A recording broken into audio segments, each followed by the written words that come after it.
गेल्या 3 महिन्यांपासून मी एक मुवमेंट चालू केली, दादा साहेब ताई एकत्र या. पत्र पाठवली तिघांना, पण 2 महिन्यापूर्वी दादांचा मला स्वतःहून फोन आला. म्हटले तुमची भावना मला पटली, माझी पण तशीच इच्छा आहे. झेडपीच्या निवडणुका होऊ द्या, आपण तशा दृष्टीनं पावलं उचलू.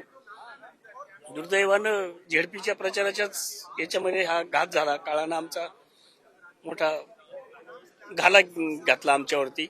पण दादांचं जे स्वप्न होतं ते ताई साहेब आणि सुनेत्रा वहिनी यांनी एकत्र यावं अशीच आमच्या राष्ट्रवादीच्या कार्यकर्त्यांची इच्छा आहे.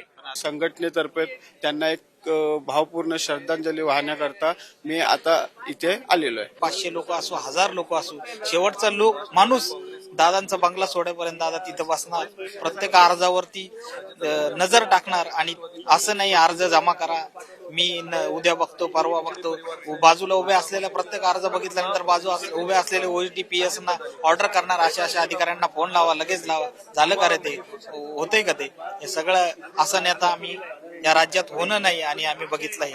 कधीही जातीपातीचं काम केलं नाही, कधीही कोणाला कोणत्या गटाचा पक्षाचा विचार न करता जे काम होतं ते काम 100% करणार, नाही तर नाही अशा पद्धतीची रोकटोक भूमिका घेणारा माणूस आज आपल्यातून गेला. या महाराष्ट्राचं जे चित्र आहे ते पूर्णपणे बदललेलं आहे आणि अजितदादांच्या जाण्यानं या महाराष्ट्राची जी पोकळी झाली ती कधीही भरून न निघणारी झालेली आहे. दादांच्या खूप आठवणी आपण जर बघितलं या पूर्ण हा महाराष्ट्र कधीच विसरू शकत नाही दादांना.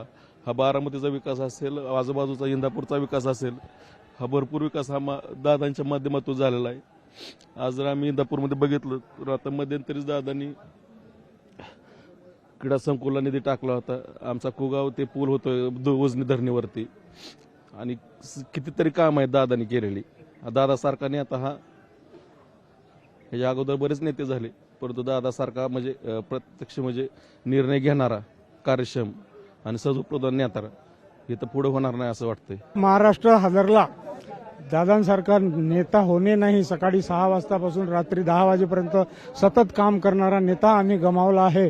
असा नेता पुन्हा होणार नाही. लोक नेता, जनसामान्यांचा नेता म्हणून त्यांची ओळख होती. लोकशाही मराठी ऐका, पहा, जागरूक रहा.